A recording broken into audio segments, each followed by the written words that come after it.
দোরগড়ায় এসে পৌঁছে গেছি আমি।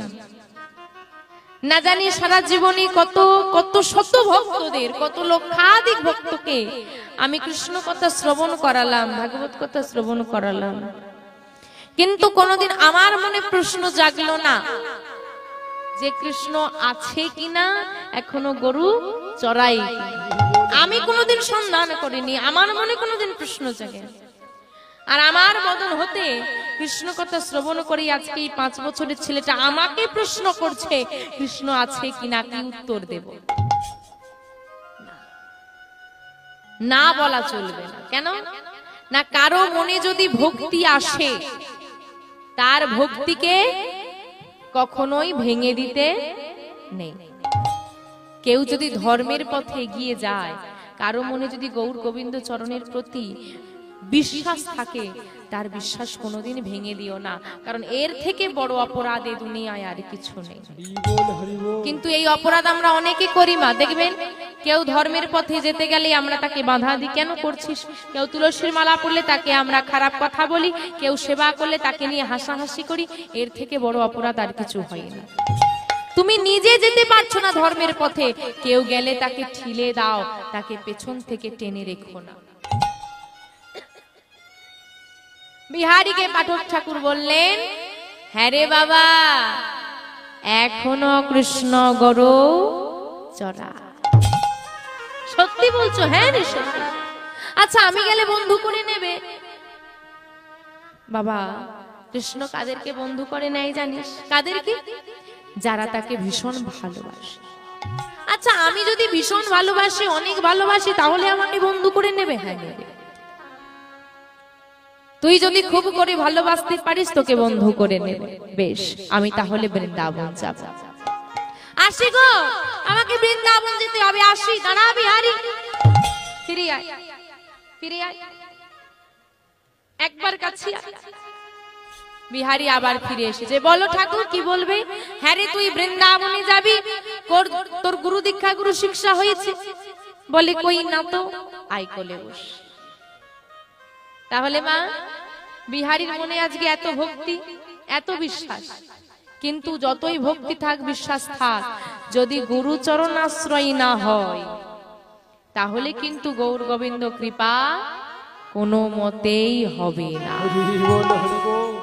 কেন না? যে জীবের গুরু কর্ণ নাহি হয়, পশু সম সেই জীব জানিবে নিশ্চয়।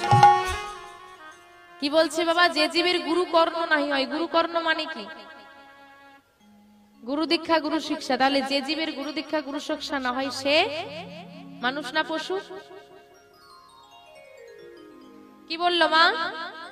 যে জীবের গুরু কর্ণ নাহি হয়, পশু সম সেই জানিবে নিশ্চয়। বিহারীকে কলি বসিয়ে শ্রুতি মূলে কৃষ্ণ নাম দিলেন। তাহলে আজকে পাঠক ঠাকুর হয়ে গেলেন বিহারীর কি কে হয়? গুরুদেব। ওমা, দীক্ষা নিলে গুরুদেবকে কি দিতে হয়? গুরু দক্ষিণা। বিহারী গুরু দক্ষিণা দে। বিহারী বলছে, বাবা আমার কাছে তো কিছু নেই, কি দেব তোমায়? বলে কি দিবি? শোন বিহারী, আমি তোর কাছে টাকা পয়সা চাই না, অন্য কিছু চাই না। তুই যে বৃন্দাবনে যাবি, যদি কৃষ্ণের সঙ্গে তোর দেখা হয়ে যায়, তাহলে তোর কৃষ্ণকে একটু বলে দিস, শেষ দিনে যেন আমার হাতে ধরে পারাপারটা করে দেয়।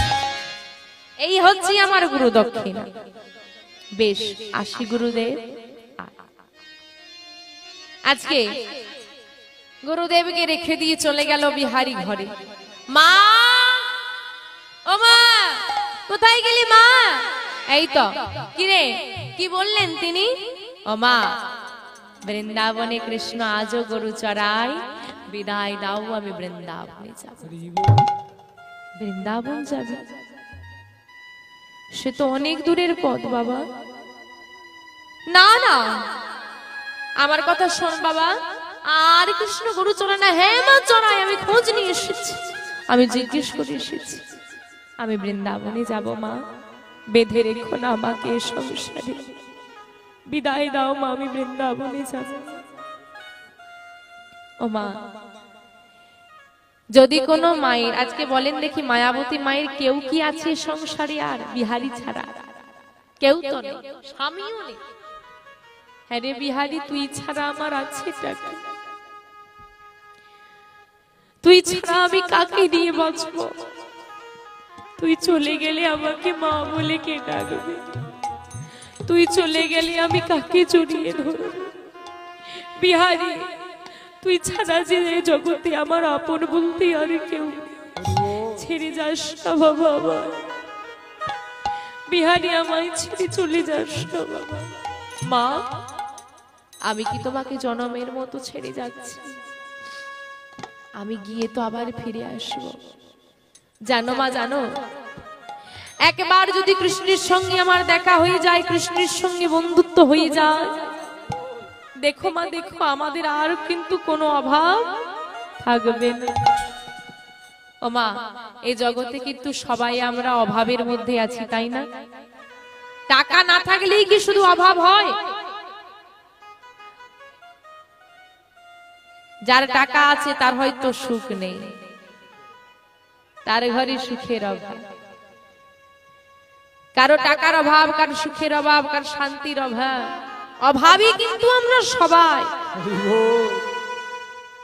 তোমার টাকা থাকলে অর্থের অভাব তো মিটে যাবে, কিন্তু সুখ কি পাওয়া যাবে? এ জগতে টাকা বড় প্রয়োজন নয় মা, কারণ টাকা দিয়ে সুখ কেনা যায় না। আমরা তো টাকা সঞ্চয় করি। কি বাবা, বাবারা তো অনেক রোজগার করে সঞ্চয় করে ব্যাংকে রেখেছেন। বাবা, মৌমাছি ফুল থেকে মধু নিয়ে এসে মৌচাক তো তৈরি করে, কিন্তু মধু ভোগ করতে সে পারে? আমরা সঞ্চয় করি, রেখে দিই, কিন্তু ভোগ আর আমাদের দ্বারা হয় না, অন্য কেউ ভোগ করে। তাই টাকার পিছনে না ছুটে সুখ সঞ্চয় করো, নামের মধ্যে থাকো, সুখে থাকো। বিহারি আজকে বলছে, আমি যদি কৃষ্ণের কাছে চলে যেতে পারি না মা, আমাদের সব অভাব মিটে যাবে। কি অভাব? সব অভাব, সমস্ত অভাব, সব অভাব মিটে যাবে, কোনো অভাব থাকবে না।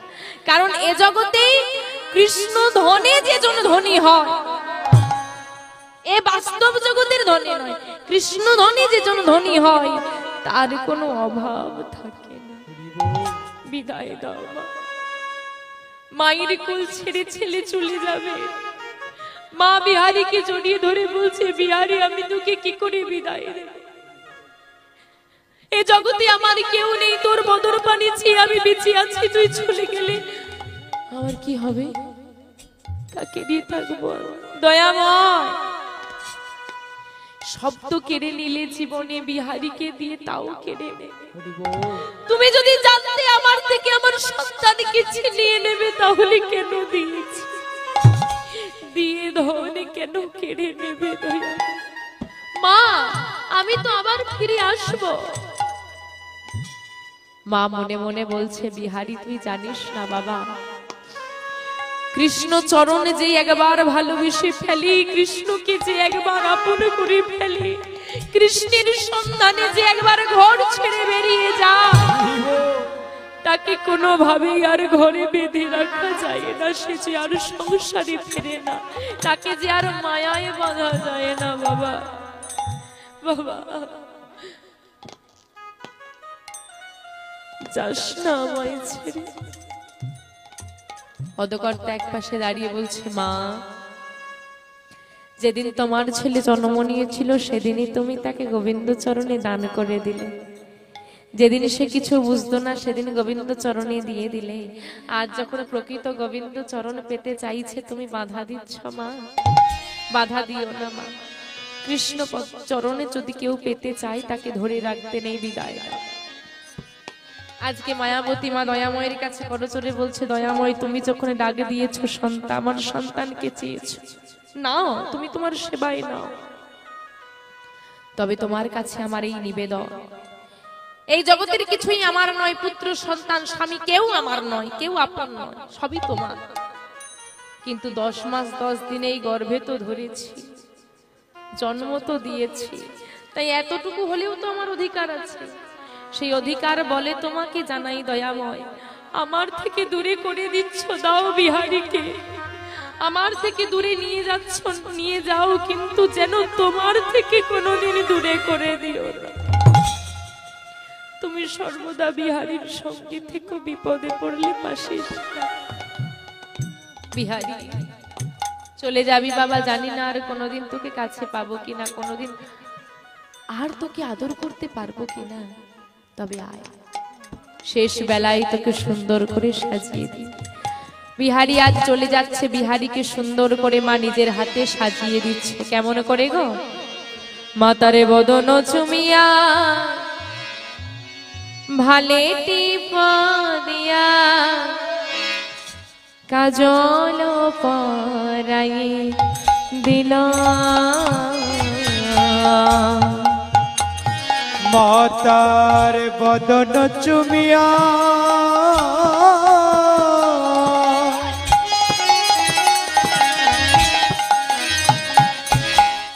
ভালে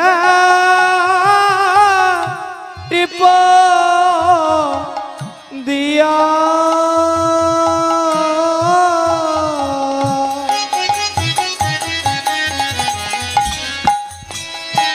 নয়নে কাজল পরায়ে দিল, মাতার বদন চুমিয়া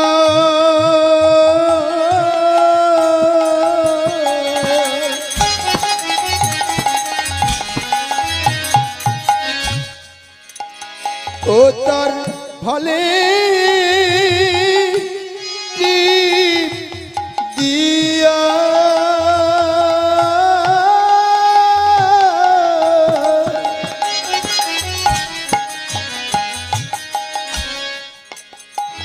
তার বদন চুমিয়া দিল,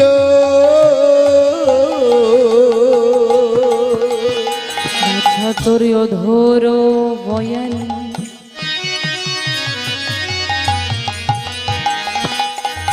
মামা বলে কে আর ডাকিবে আমারে, তোর অধর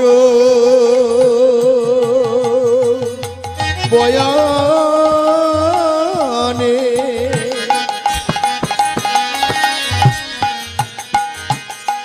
মামা বলি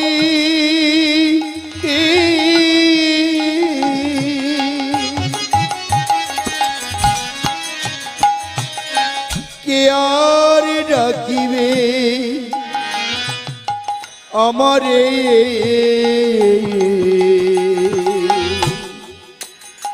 আমায় মা বনিবা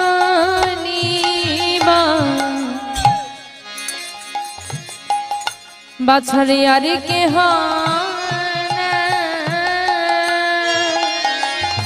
আমায় বাবা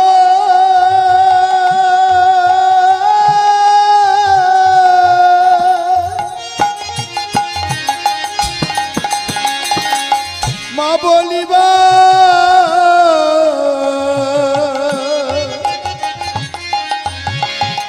বাছারে আর কে ও না, আমায় মা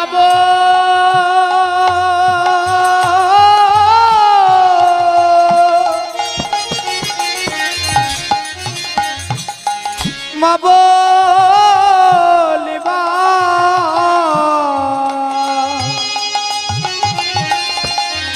আর কে হো না, তুই যে আমার নয়নমণি, আমায় মা বলিবা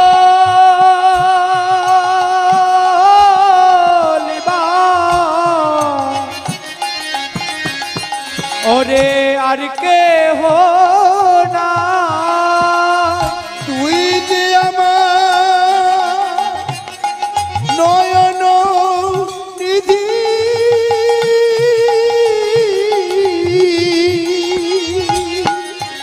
আমায় মা বলিবা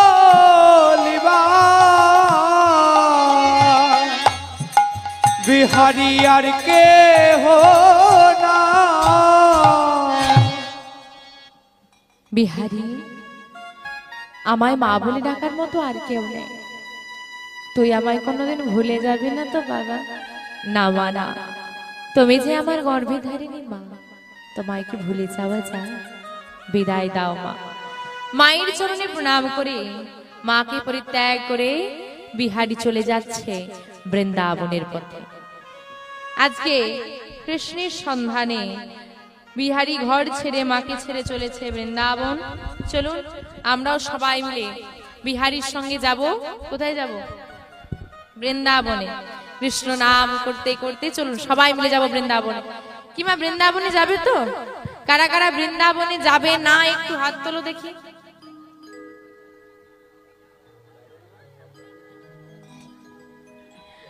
ও মা, ঘুমোচ্ছিলে? হরি বল হরি বল। আমি বলেছি কে কে বৃন্দাবনে যাবে না হাত তোলো। এখন হাত তুলতে বলেছে যারা ঘুমোচ্ছিল, চট করে তুলে দিয়েছে। এখন যাই হোক, জেগে আছে প্রমাণ করতে হবে না। হরি বল হরি বল। এই জন্য বলি মা একটু শোনো, মন দিয়ে শোনো। ঘুমোনো তো সব দিন হবে, একদিন এমন ঘুমের কোলে ঢলে পড়বো যার কোনো সকাল নেই। তাই ঘুমের চিন্তা করে লাভ নেই। একটা দিন এসেছি নাম আস্বাদন করতে সবাই মিলে বৃন্দাবনে যাবো একসঙ্গে। বাহু তুলে দেখি এবার সবাই মিলে বাহুটা উঠুক। যারা যারা বৃন্দাবনে যাবে সবাই মিলে বাহু তুলে কৃষ্ণ বলে